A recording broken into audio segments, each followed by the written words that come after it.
Hey, what's going on, everybody? This is Mike with Mike Bird Drums. And after posting about over 30 cover videos, I've been asked by some subscribers and some folks that view my channel about how I set up my drums, how I mic things, the kit that I use, and also my workflow for mixing down the covers that I do.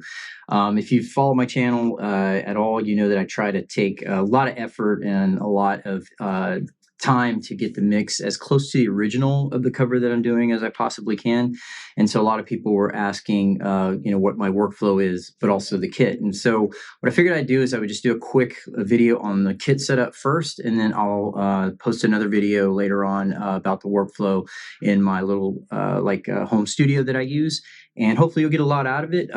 If you haven't subscribed, I hope that you would subscribe to my channel. It's free, doesn't cost you anything. I do try to do this organically and not have to pay YouTube any money to promote my videos. So everybody that subscribes does help. And again, it doesn't cost you a thing. I hope you do subscribe to my channel. And if you do, I really appreciate it. To all of my current subscribers, I really appreciate you guys subscribing to the channel and following along. So real quick, again, this is just a quick video on what I've been using, what I found works as far as tracking my drums. I'll kind of intersperse this video with some B-roll that I shot to kind of show you more close-ups of the things. But to get started, I'm currently using a Pearl Masters Maple MCX kit. It's a 7-piece. For the tom sizes, 8, 10, 12, 14, and 16 on the floor with a 22-inch bass drum. I use several different snares depending on the song. Right now, currently, my go-to snare, which I use on 80% of the covers that I use, is the famous Ludwig LM400. It's a 14x5. This has been my go-to snare for, again, most of the videos that I do, Toto, Steely Dan, and that sort of thing.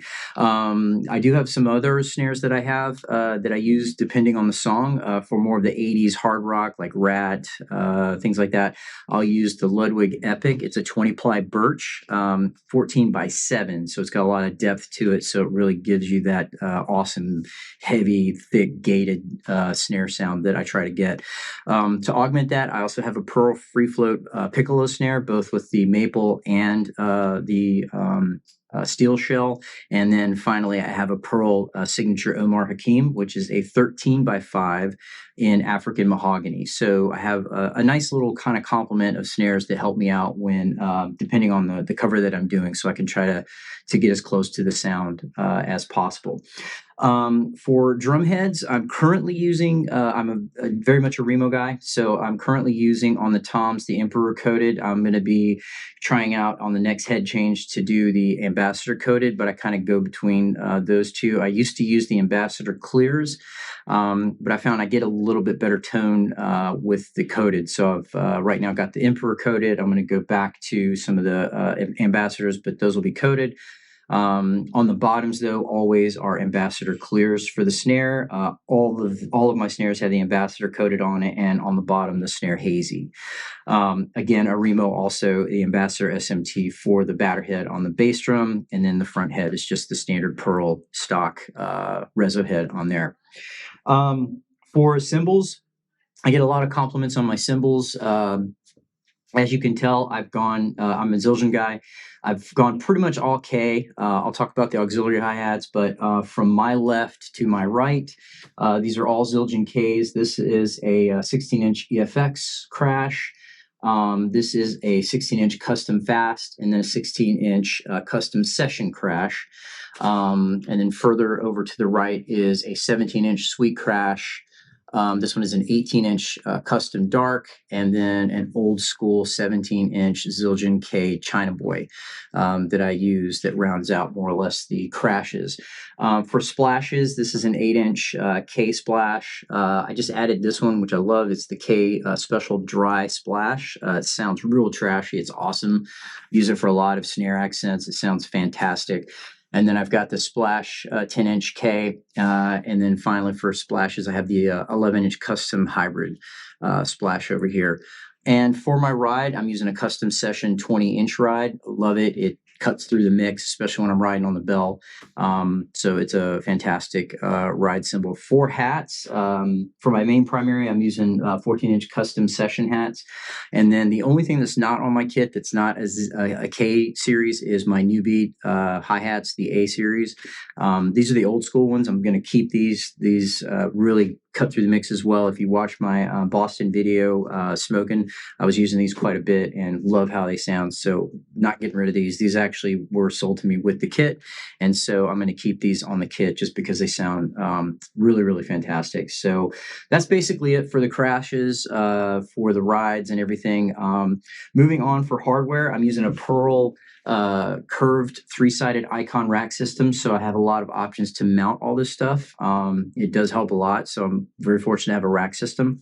For bass pedals, I'm using the DW5000 chain drive. And then for hats, I'm using the DW3000 hat stand. However, for the 5000, I did upgrade. I tricked it out, pun intended. This is the Trick Drums precision drive shaft that I upgraded to, and I also put the Canopus bearings on both sides, and it does make quite a bit of difference. And then I upgraded the beaters to the DW upgraded kind of high-speed beaters, and they work pretty well, and I really enjoy them.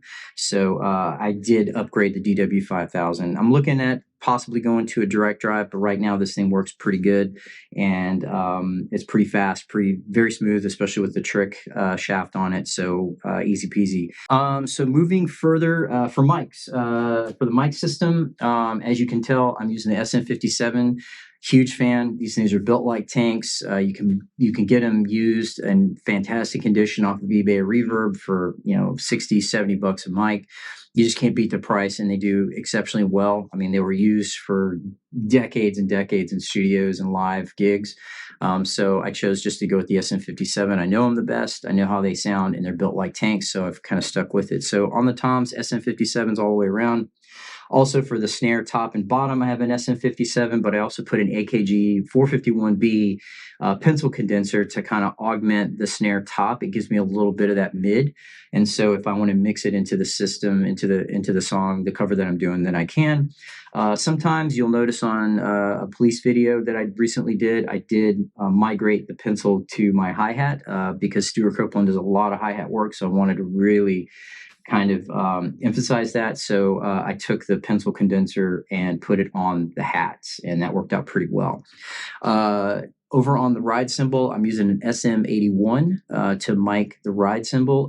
Sometimes I use it, sometimes I don't. It's like insurance. It's, I'd like to have it and not need it versus, need it and not have it. And so I do blend it into the mix when I'm really on the ride cymbal, or I need to kind of pronounce it a little bit more. To have that control over the ride cymbal is really kind of nice. For my overheads, I'm using the famous AKG C414. These are the limited version. And so I'm using them in a space pair configuration. And these things there's a reason why they're in pretty much every professional studio around. These things are fantastic. They pick up the cymbals and all the highs, very, very bright. And they blend into the mix really, really well. And then finally, I'm using on the bass drum, the standard Shure configuration. I'm using the 52 and the 91 in and out respectively.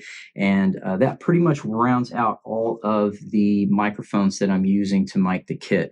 I don't use a room mic only because the room's not big enough. I do have acoustic treatment that you'll see in some of the B-roll. So I was able to kind of deaden the sound and make the room a lot more conducive to tracking drums. So that helped out a lot. But for room mic, I typically simulate that in the mix, and I'll kind of get into that when I post that video. You'll see that. Everything gets mic'd into my Soundcraft Signature 22 MTK board. This is technically a live board made for live gigs, but it does have the USB interface, and so it does work pretty well. Everything basically below the gain is pretty much not needed. It doesn't convey in the mix, but everything from gain up does. And so everything gets routed from the board into my DAW. I am a Logic Pro user, and I use Logic Pro and a MacBook Pro to do all of my tracking, and everything gets dumped into there. For cameras, I use typically GoPro. I have 4 GoPros, front, side 1, side 2, and then my overhead.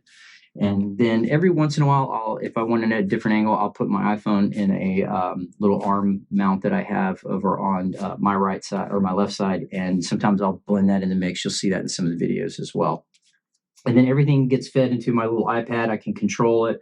I can turn them on, turn them off, so it's kind of convenient, and it works out pretty well. Everything that I do goes through, as far as my mix goes through my Shure. I'm using the 535 IMs. They sound fantastic, and this is basically what I'm listening to the mix and my backing tracks into when I'm doing my covers, and works pretty well. All of my GoPros are hooked up to battery packs, so they last for a bit. As I'm doing some tracking, as you guys have and gals have seen from my channel, I try to get everything in one take. All of my videos are completely one take. Now it may take me 5, 6, 7, 20 takes to get that take, but everything is one take from start to finish. And so a lot of times I'll be on the GoPros pretty hard trying to get that one take that sounds good. And so battery packs are kind of important for me, so that way they can not run out of battery, midway through a cover song, and then I have to redo it. And it was a great take, so I try to avoid that. For lighting, it's really simple, just some LED lights, and then a backup light, like a main kind of light that I use towards the front to illuminate me just a little bit more in the kit, a little bit. And really, honestly, that's about it. Again, quick down and dirty on the kit. What I use, the miking systems, how I route everything into my DAW, works for me pretty well. If you have anything you want to see specifically into the cymbals or how I mic things specifically or whatever, please leave me a comment in the comment section. I'll be happy to do another video, a follow-up. Look for my second video on this. I'm going to go through my workflow from this point on. I'll take you, show you my desktop, what plugins I'm using, how I'm mixing things, how I take care of phasing issues, and all the stuff that I use for that. So hopefully you'll stick around for that. And that's really about it. So I hope you enjoyed it. Again, if you haven't subscribed, I hope you do. It doesn't cost you a penny. Helps my channel out. And again, if you have a specific question about something that I covered, please leave it in the description, and I'll be happy to get to you or answer it, or do a separate video on it if it warrants it. So anyway, have a good one. I'll see you guys on the flip side, and see you at the next cover.